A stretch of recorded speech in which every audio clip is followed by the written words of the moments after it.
नमस्कार, आप देख रहे हैं न्यूज 18 राजस्थान। आपके साथ मैं हूं अभिषेक। बुलेटिन की शुरुआत करेंगे दिल्ली की खबर है, जहां पर कांग्रेस की पहली लिस्ट का इंतजार बेसब्री से हो रहा है और किसी भी वक्त कांग्रेस की पहली सूची जारी की जा सकती है। सूची को लेकर वॉर रूम और एआईसीसी में हलचल काफी तेज है। करीब 120 उम्मीदवारों की पहली लिस्ट सामने आ सकती है और यह बड़ी खबर, क्योंकि कांग्रेस लगातार जिताऊ उम्मीदवार ढूंढ रही है। बैठक का दौर चल रहा है, लगातार बैठकें हो रही हैं, लेकिन फिलहाल इंतजार है हर किसी को तो वो लिस्ट जो कि सामने होगी। उम्मीद ये जताई जा रही है कि जल्द ही कांग्रेस की पहली सूची जारी की जाएगी और इसको लेकर हलचल काफी ज्यादा तेज है। कांग्रेस के वॉर रूम, इसके अलावा एआईसीसी मुख्यालय पर भी गहमा गहमी काफी बढ़ी हुई है और आपको बता दें कि सूची को लेकर इंतजार हर कोई कर रहा है, चाहे वो कांग्रेस का कार्यकर्ता हो, कांग्रेस के नेता हो या फिर ऑपोजिशन। वो भी ऑब्वियसली वेट कर रही होगी कि कब कांग्रेस की लिस्ट आती है। तो ऐसे में इंतजार बस इस चीज का है कि कांग्रेस जल्द से जल्द इस सूची को जारी करे। और आपको बता दें कि प्रक्रिया जो नॉमिनेशन की है वो भी चल रही है। ऐसे में जल्द से जल्द कांग्रेस लिस्ट भी जारी करना चाहेगी। तो इस वक्त हमारे सहयोगी गोवर्धन चौधरी दिल्ली से हमारे साथ जुड़ रहे हैं इस पे और अधिक जानकारी देने के लिए। गोवर्धन, लंबा वक्त लग रहा है, एक गाना याद आता है, इंतहा हो गई इंतजार की, और अभी तक टिकट की कोई खबर नहीं आई है।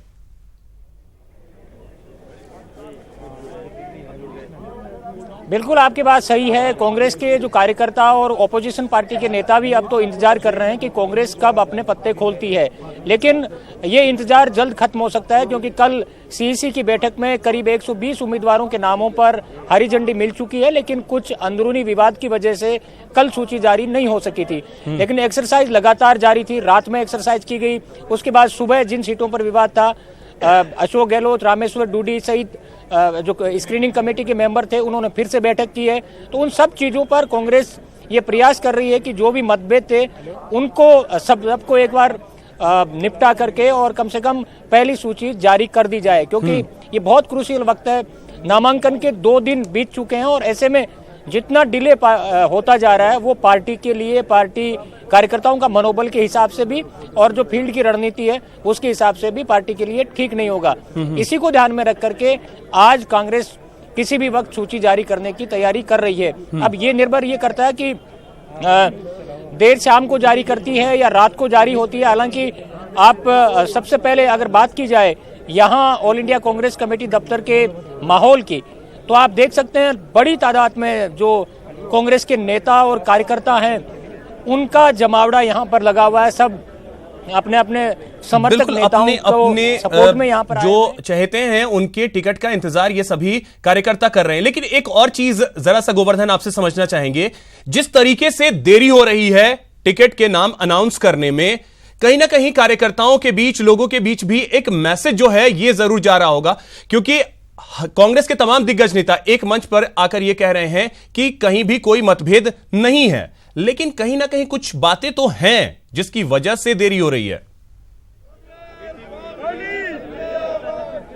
इधर कुछ नहीं है यार, क्यों खड़े हो रहे हो?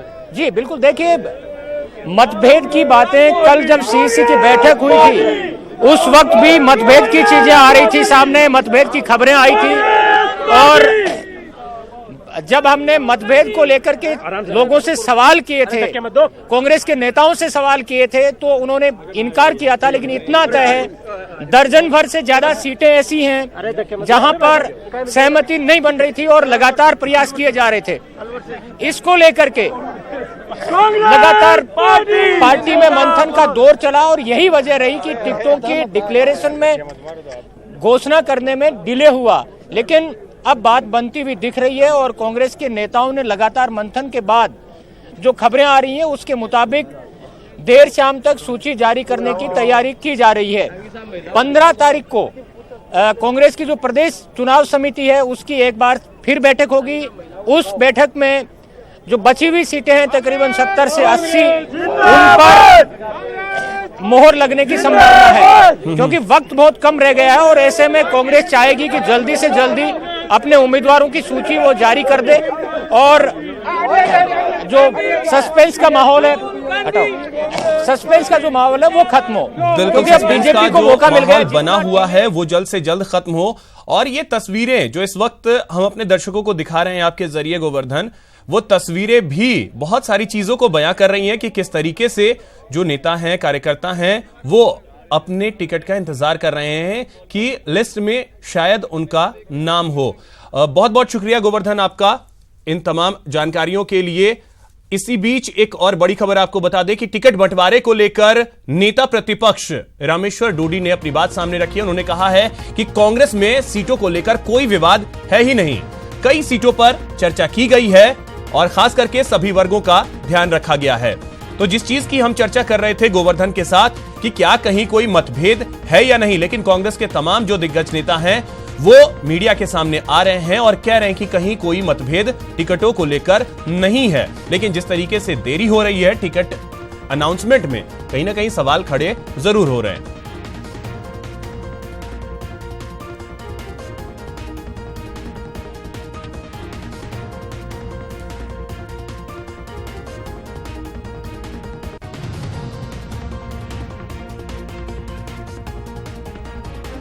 तो नेता प्रतिपक्ष रामेश्वर डोडी ने मतभेद की खबरों को सिरे से नकार दिया है और साफ तौर पे कहा है कि सभी वर्गों का ध्यान रखा गया है टिकट बंटवारे में। सीटों पे लगातार हम बैठ के करते आए हैं, उसमें एक सार्थक चर्चा हुई है और उसमें जल्दी से जल्दी हमारे कांग्रेस के जो कर्मठ कार्यकर्ता है और कांग्रेस के लिए जो खून पसीना बहाते हैं उनको तवज्जो दी जाएगी। राहुल गांधी जी ने जिस तरीके से आम पूरे प्रदेश के अंदर कार्यकर्ताओं को जो संदेश दिया है, उस संदेश के मुताबिक हमें सब जो है हमारा प्रदेश के जो कार्यकर्ता हैं, प्रदेश के जो नेता हैं, उन सबका ध्येय है कि एक अच्छी कार्यकर्ताओं की लिस्ट आए, क्योंकि राजस्थान के अंदर पिछले 5 साल में जिस तरीके से भारतीय जनता पार्टी के कुशासन ने आम आदमी की भावनाओं पे कुठाराघात करने का काम किया है, आज प्रदेश की जनता ने पूरा मन बना लिया है कि आने वाले 7 दिसंबर को जो चुनाव है उसमें भारतीय जनता पार्टी के कुशासन को उखाड़ के फेंकने का काम प्रदेश की जनता एकता और संगठन से करेगी। कांग्रेस अपनी पहली लिस्ट को लेकर जद्दोजहद कर रही है, वहीं कल से दिल्ली में बीजेपी दूसरी लिस्ट को लेकर मंथन शुरू करेगी। इसको लेकर बुधवार को प्रकाश जावड़ेकर के आवास पर बैठक होगी, जिसमें 69 सीट जो बचे हुए हैं उन उम्मीदवारों के नामों पर चर्चा की जाएगी, जिसके लिए प्रदेश के बड़े नेता दिल्ली जाएंगे, जो पार्टी अध्यक्ष अमित शाह से मुलाकात करेंगे, बैठक करेंगे, चर्चा करेंगे। तो 69 सीट जो बचे हुए हैं, क्योंकि 131 उम्मीदवारों की लिस्ट बीजेपी ने जारी कर दी है और अब 69 सीटों को लेकर के कल से चर्चा शुरू होगी।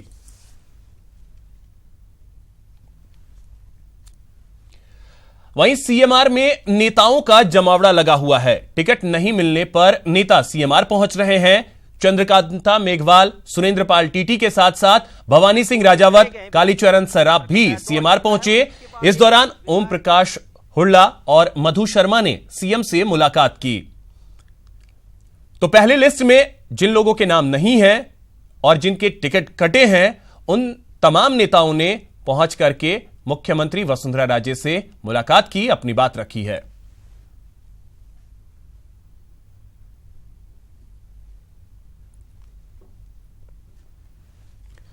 वहीं सीएमआर पहुंचने पर सुरेंद्र पाल टीटी ने न्यूज 18 से खास बातचीत की।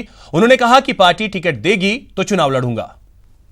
सुरेंद्र पाल टीटी इस वक्त मुख्यमंत्री से मुलाकात करके निकले हैं। मंत्री जी, क्या कुछ बातचीत हुई सीएम से? देखिए, हम तो उनको शुभकामनाएं देने के लिए गए हैं। इलेक्शन के अंदर जो भी टिकटें पार्टी निर्धारित करेगी उनका स्वागत करेंगे और सब टिकटों पर भारतीय जनता पार्टी जीते उसके लिए तन मन धन सब कुछ लगा देंगे। आप लिस्ट में आपका नाम नहीं है तो आ जाए, कोई बात नहीं, लिस्ट आएगी तो कोई बात नहीं आएगा तो सेवा करनी पार्टी की। क्या ऐसा आश्वासन मुख्यमंत्री की ओर से दिया गया कि दूसरी लिस्ट में आपको? टिकट की कोई बात करने गया ही नहीं था। अच्छा, दूसरी लिस्ट में क्या उम्मीद रखते हैं आप? अजी मैं कह रहा हूँ ना, टिकट जो है वो पार्टी ने तय करना है। नहीं, दूसरी लिस्ट जो आने वाली है, जो भी लिस्ट आएगी उसमें पार्टी जो निर्णय करेगी उसका सच्चे मन से स्वागत करेंगे और हम सब टिकटों को जिताने के लिए काम पार्टी टिकट देती है तो कमाल देगी तो चुनाव लड़ेंगे, नहीं देगी तो सबको जिताएंगे। तो ये मंत्री सुरेंद्र पाल टीटी जिनका कहना था कि अगर पार्टी टिकट देती है तो चुनाव लड़ेंगे, नहीं तो पार्टी के लिए काम करेंगे। कैमरा पर्सन विनू के साथ सौरभ गृहस्थी, न्यूज़ 18 राजस्थान, जयपुर। वहीं भवानी सिंह राजावत भी सीएमआर में मुख्यमंत्री वसुंधरा राजे से मिलने के बाद उन्होंने कहा कि अगली सूची में मेरा नाम होगा क्योंकि मेरे क्षेत्र में कोई और दावेदार नहीं है। स्वार्थपूर्ण मीटिंग हुई मेरे विधानसभा क्षेत्र का टिकट जो पार्टी का रोका हुआ था, मैंने उसके लिए मुख्यमंत्री जी को निवेदन किया क्योंकि मेरे सामने कोई प्रबल दावेदार भी नहीं है। तो उन्होंने कहा कि सूची आने दो, आज सूची में नाम आ जाएगा। पार्टी का प्रत्येक कार्यकर्ता कद्दावर नेता है और टिकट की प्रक्रिया बहुत माइक्रो मैनेजमेंट से की है।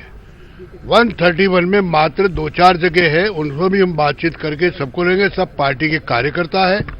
आप देखिए, एक तो हमारी पार्टी जो खाली टिकट वितरण के लिए पिछले 2 महीने से लगातार बूथ स्तर से लगाकर केंद्र स्तर तक हर चीज को छोटी छोटी देख करके कर रही है, और दूसरी तरफ कांग्रेस, उनके 2 नेता ही आपस में लिस्टें फाड़ के फेंक रहे हैं। इसलिए ये गलतफहमी निकाले। भारतीय जनता पार्टी का जिस प्रकार से टिकट का वितरण हुआ है, सर्वत्र पार्टी का उत्साह है, कार्यकर्ताओं में उत्साह है, और निश्चित रूप से भारतीय जनता पार्टी पूर्ण बहुमत से सरकार बनाने जा रही है। तो इस वक्त सौरभ गृहस्थी हमारे संवाददाता जयपुर से हमारे साथ जुड़ गए हैं इस पे और अधिक अपडेट देने के लिए। सौरभ, आपने सुरेंद्र पाल टीटी से बात की और भी कई नेताओं से आपने बात की। हाव भाव जो है उनका, भले ही वो कह रहे हो, लेकिन जब आपके शब्द लड़खड़ाते हैं इसका मतलब है कहीं ना कहीं दिल में कुछ चीजें चल तो रही हैं। टिकट कटा है और अगली सूची में नाम होगा नहीं होगा ये भी कोई नहीं जानता। ऐसे में कहीं ना कहीं दर्द छलक नहीं रहा हो, सामने ना आ रहा हो, लेकिन दिख जरूर जाता है।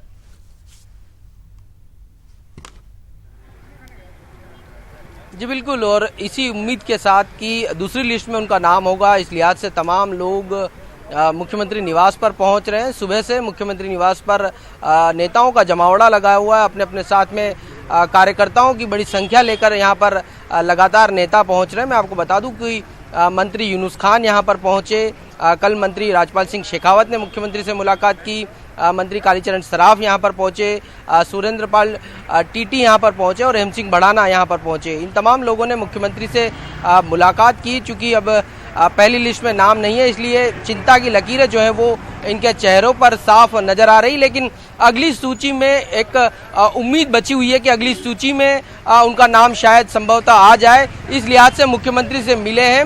अब अगर अगली सूची में भी उनका नाम नहीं होता है तब किस प्रकार के उनकी बॉडी लैंग्वेज होगी ये देखने वाली बात होगी, या फिर किस प्रकार का ये तमाम लोग कदम उठाते हैं ये देखने वाली बात होगी। लेकिन जिस प्रकार से इस मुख्यमंत्री निवास से जब तमाम जो नेता बाहर निकले तो उनकी बॉडी लैंग्वेज पूरी तरह से सुस्त नजर आई है। और अभी भी चूंकि मुख्यमंत्री से मुलाकात करने के बाद भी उन्हें ये उम्मीद नहीं है कि दूसरी लिस्ट में उनका नाम शामिल होगा। जी बिल्कुल। सौरभ, एक और चीज आपसे जानना चाहेंगे। बहुत सारे नेता जो हैं, मंत्री भी हैं, वो भी जाकर के उनसे मुलाकात उन्होंने की है सीएम से।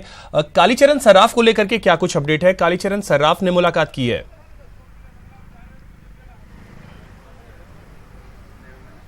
जी बिल्कुल, कालीचरण सराफ मालवीय नगर के कद्दावर नेता, बीजेपी के कद्दावर नेता, और काफ़ी समय से मालवीय नगर सीट से वो लगातार जीतते आ रहे हैं। और ऐसा ही माना जा रहा था कि पहली सूची में उनका नाम जरूर होगा, लेकिन पहली सूची में उनका नाम नहीं है। तो इसके पीछे कारण भी कई सारे गिनाए जा रहे हैं। इनका जो पिछला 5 साल का ये जो कार्यकाल रहा काफ़ी विवादों में रहा, ऐसी बातें भी सामने आ रही है। इस लिहाज से उनका टिकट जो है वो अभी तक लिस्ट जारी नहीं हुई। लेकिन अग्रवाल समाज कहें, महेश्वरी समाज कहें, तो उनके एक बड़े नेता के रूप में कालीचरण सराफ हैं। और एक तरह से वो प्रेशर भी कालीचरण सराफ के लिए यहाँ पर काम करेगा और संभवतः दूसरी लिस्ट में उनका नाम शामिल हो। मैं आपको बता दूं कि लिस्ट से पहले भी और लिस्ट के बाद भी कालीचरण सराफ लगातार मुख्यमंत्री के संपर्क में बने रहे। और उम्मीद यही होगी कि दूसरी लिस्ट में उनका भी नाम हो, ये उम्मीद वो जरूर कर रहे होंगे। देखना है होगा कि दूसरी सूची में आखिर किनको मौका मिलता है। फिलहाल बहुत बहुत शुक्रिया सौरभ आपका इन तमाम जानकारियों के लिए। अब रुक करते हैं अगली खबर की ओर। विधानसभा चुनाव के लिए प्रत्याशियों के नामों की घोषणा के बाद आज संगरिया क्षेत्र के गुरदीप शाहपीनी ने बीजेपी की सदस्यता ली। इस मौके पर पार्टी प्रदेश अध्यक्ष मदन लाल सैनी और प्रदेश प्रभारी अविनाश राय खन्ना मौजूद रहे। सैनी ने कहा कि शाहपीनी अपनी पार्टी के लिए काम करेंगे और गुरदीप शाहपीनी के आने से पार्टी को क्षेत्र में मजबूती मिलेगी। वहीं गुरदीप शाहपीनी ने कहा कि पार्टी जो भी जिम्मेदारी देगी उसे निभाऊंगा। नहीं है, हमारी सबसे बातचीत हो गई। एक बार पार्टी कार्यकर्ता का नाम करता है तो थोड़ा मन में होता है। बाकी जिन जिन लोगों के नाम आए हैं, जिनको हमने टिकट दी है, ऐसे सभी कार्यकर्ताओं को जनता ने, पार्टी ने, कार्यकर्ताओं ने स्वीकार किया है और सबका ये कहना है कि जो पार्टी का चयन हुआ है वह बहुत अच्छे कार्यकर्ताओं का चयन हुआ है और निश्चित रूप से अपने अपने विधानसभाओं में वो ऐतिहासिक जीत हासिल करेंगे, ऐसा हमको फीडबैक मिल रहा है, बराबर संदेश मिल रहा है। उधर प्रदेश में राजपा के एकमात्र विधायक रहे नवीन पिलानिया ने बीएसपी का दामन थाम लिया है। पिलानिया ने समर्थकों के साथ पार्टी ज्वाइन की। इस मौके पर उन्होंने कहा कि प्रदेश में बहुजन समाज पार्टी की मजबूत करने का वो काम करेंगे। वहीं बीएसपी के प्रदेश प्रभारी मुनकाद अली ने कहा कि 15 नवंबर को पिलानिया आमेर से नामांकन भरेंगे।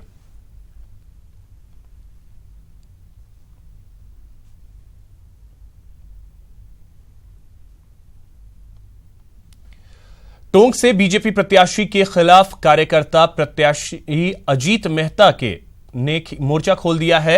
शीर्ष नेतृत्व से प्रत्याशी बदले जाने की मांग कर रहे हैं। आपको बता दें, अग्रवाल धर्मशाला में बीजेपी कार्यकर्ता जमा हुए हैं। तो आपको बताएं कि टोंक से खबर है जहां पर बीजेपी प्रत्याशी के खिलाफ अब कार्यकर्ता खड़े हो गए हैं और अजीत मेहता के खिलाफ मोर्चा खोल दिया है।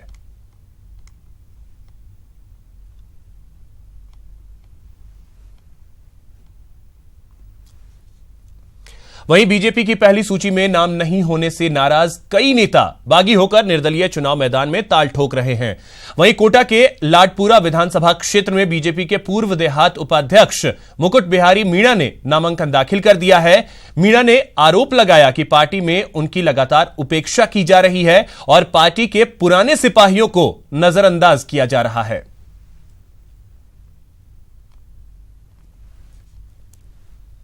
वहीं बीजेपी में टिकट को लेकर विरोध जारी है। पूर्व मंत्री चुन्नीलाल धाकड़ भी विरोध में उतर आए हैं। चुन्नीलाल धाकड़ सुरेश धाकड़ को टिकट दिए जाने का विरोध कर रहे हैं।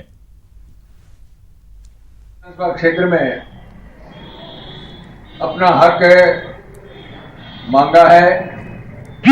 बाहरी उम्मीदवार हमारे यहाँ आए, राज करे, ये हमारे कार्यकर्ताओं को पसंद नहीं है। हमारी मांग को पार्टी ने जो नहीं माना और अपने मनमाने ढंग से बाहरी उम्मीदवार को हमारे ऊपर थोप दिया है, ये हमें मंजूर नहीं है। हम कतई काम नहीं करेंगे। हमें कोई यहां से निर्दलीय उम्मीदवार भी खड़ा करना पड़े वो भी हम करेंगे। वहीं बीजेपी की पहली लिस्ट जारी होने के बाद से पूरे राजस्थान बीजेपी में बवाल मचा हुआ है। ऐसे ही कोटा के पूर्व जिलाध्यक्ष मनमोहन जोशी ने भी टिकट नहीं मिलने से पार्टी से बगावत कर दी है। जोशी चुनावी मैदान में ताल ठोक रहे हैं और अपने समर्थकों के साथ चुनाव प्रचार कर रहे हैं। जोशी ने कहा कि उन्हें समझ नहीं आता, जनसंघ के जमाने से उनका परिवार भाजपा के लिए जीते मरते आए हैं और मरते दम तक वह भाजपा में ही रहेंगे। जीतेंगे तो भाजपा और हारेंगे तो भाजपा। पार्टी से नहीं है, यह बगावत उस अव्यवस्था के विरुद्ध है जो पार्टी चयन में करती है। पार्टी क्या करती है, ये पार्टी का सोच है। और जीतेंगे तो भाजपा है, हारेंगे तो भाजपा है। कोई निकालेगा तो निकाल देगा, लेकिन एक दिन ये जो विषय चला है, आज जो इस शहर की दुर्व्यवस्था है, उसको हमें ठीक करना है और किसी को तो आगे आना ही पड़ेगा। वहीं विधानसभा चुनाव में बीजेपी के उम्मीदवारों की पहली सूची आने के बाद से नेताओं के बागी तेवर सामने आने लगे हैं। डूंगरपुर की सागवाड़ा विधानसभा सीट से टिकट कटने के बाद एमएलए अनीता कटारा निर्दलीय चुनाव लड़ने की घोषणा कर चुकी हैं। वहीं डूंगरपुर से अपना टिकट गंवा चुके विधायक देवेंद्र कटारा ने भी चुनाव में निर्दलीय के तौर पर चुनाव लड़ने का ऐलान कर दिया है। विधायक देवेंद्र कटारा ने अपने निवास पर समर्थकों के साथ बैठक की। इसके बाद उन्होंने भी निर्दलीय प्रत्याशी के रूप में चुनाव लड़ने की घोषणा की। से न तो उतरेंगे और न ही किसी पार्टी का ऑफर हम स्वीकार करेंगे, क्योंकि जब हम जनता के मन में छाए हुए हैं तो हमें पार्टी की आवश्यकता नहीं, पार्टी की आवश्यकता उन लोगों को होती है जिनके जेब में माल नहीं होता है। पार्टी इसलिए डिमांड करती है, पार्टी का बैनर इसलिए मांगते हैं ताकि कुछ चंदा पानी भी वहां से आ जाए। हमारा तो आम मतदाता कार्यकर्ता है, वो अपने खुद के पैसों से मैदान में लड़ाने के लिए उतर रहा है, तो यहां पर हमको किसी पार्टी की आवश्यकता नहीं है। चुनाव में जीत हासिल करने के लिए जितनी कड़ी मेहनत और बेहतर प्रबंधन जरूरी है, शायद उतना ही आपके साथ गुड लक होना भी जरूरी है। यही वजह है कि प्रत्याशी चुनाव के इस मौसम में अपने गुड लक को साथ रखना नहीं भूलते। कुछ ऐसा ही हमें देखने को मिला अजमेर उत्तर से लगातार 3 बार जीत रहे भाजपा के वासुदेव देवनानी का, जो चुनाव के वक्त अपने गुड लक के साथ चुनावी मैदान में नजर आ रहे हैं।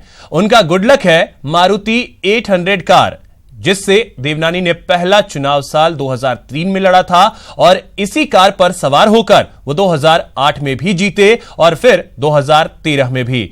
अब देखना है क्या इनका ये गुड लक इस बार भी साथ देता है, ये तो आने वाला वक्त ही बताएगा। ऐसा है, जब मैं कॉलेज में पढ़ाता था उस समय एक मित्र के राय से मैंने गाड़ी 1994 का मॉडल है, इसको मैंने खरीदा और वहाँ पे अध्यापन कार्य के दौरान इसी पे सपरिवार चलता रहा। जब 2003 में राजनीति में आया तो मैंने इसको लेकर के नामांकन में, तब यही गाड़ी थी, इसी में नामांकन भरा और इसी में ही राज्य मंत्री की शपथ ली थी। और ये संयोग रहा कि लगातार 2008 में भी इसी के आधार पे नामांकन भरा। तो ये गुड लक लेकर आता है या नहीं, ये देखना अहम होगा। फिलहाल इस बुलेटिन में इतना ही। राजस्थान की बाकी खबरों को देखने के लिए आप विजिट कर सकते हैं हमारी वेबसाइट news18rajasthan.com पर। नमस्कार।